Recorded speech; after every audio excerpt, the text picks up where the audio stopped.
Tallinn-Monte Carlo ralli on jõudnud poole peale.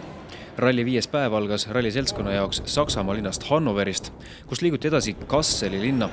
Seal võeti rallimeeskond vastu kohaliku elektrifirma ruumides, mis ongi spetsialiseerunud just elektrimüügile elektriautode tarbeks. Kui tavalisi laadimiskohti oleks Euroopas rohkem, oleks ka selle aastasel rallil probleeme oluliselt vähem. Paraku tõestab Tallinn-Monte Carlo ralli just seda, et elektriautode laadimiskohti on Euroopas tänasel päeval liiga vähe ja seetõttu on ka ralli seltskond ajagraafikust maha jäänud.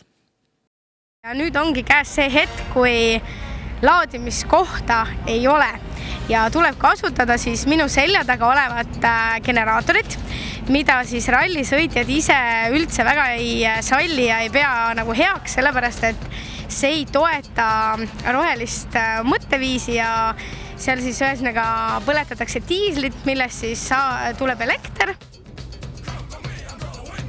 Meie ajakava on päris kõvasti nihkes ainuüksi lihtsalt sellepärast, et mõnes linnas ei saa elektrit või ei saa autosid laadida kohas, kus algselt mõeldi. Nii et siin üks hotellitöötaja andis tavaliselt need 220 voldise pistiku juhtumist meile, et palun laadige oma autosid, aga paraku nendega ei lae nagu midagi, nii et siin on ikkagi tööstuslikku voolu vaja. Et sellepärast tuli jälle mitu tundi kuskil nikerdada ja otsida kedagi, kes teaks kedagi, kus saaks laadida. Nii et see ajakava on meil küll juba ammu täielikult nihkes. Tallinn-Monte Carlo rallil on viimase 2 päeva jooksul aset leidnud veel mitmeid põnevaid sündmusi. Näiteks vajas arstiabi Monaco vürstiriigi aukonsul Eestis Jüri Tamm. Endisel olümpiapronksil vasaraheites lõi välja vana spordimehe vigastus. Jüril juhtus selline asi, et tal on jalg läinud paiste. See pidi olema mingisugune vana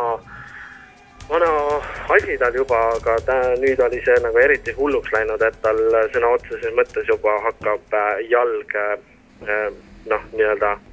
mina ütleks plahvatama. Siin ikka asju juhtub meil. Kui endiselt kütab kirgi elektriautode laadimisega seotud ooteaeg, mis on ajagraafiku segamini löönud, siis vahepeal olid elektriautod sunnitud tegema ka ühe pikema pausi seoses suure vihmasajuga. Nimelt on selgunud ralli käigus veel üks kurb tõsiasi, et elektriautod kardavad vihma. Olgem ausad, elektriauto ei ole just äikesega sõitmiseks kõige ideaalsem, et see on tõeline välgupüüdja.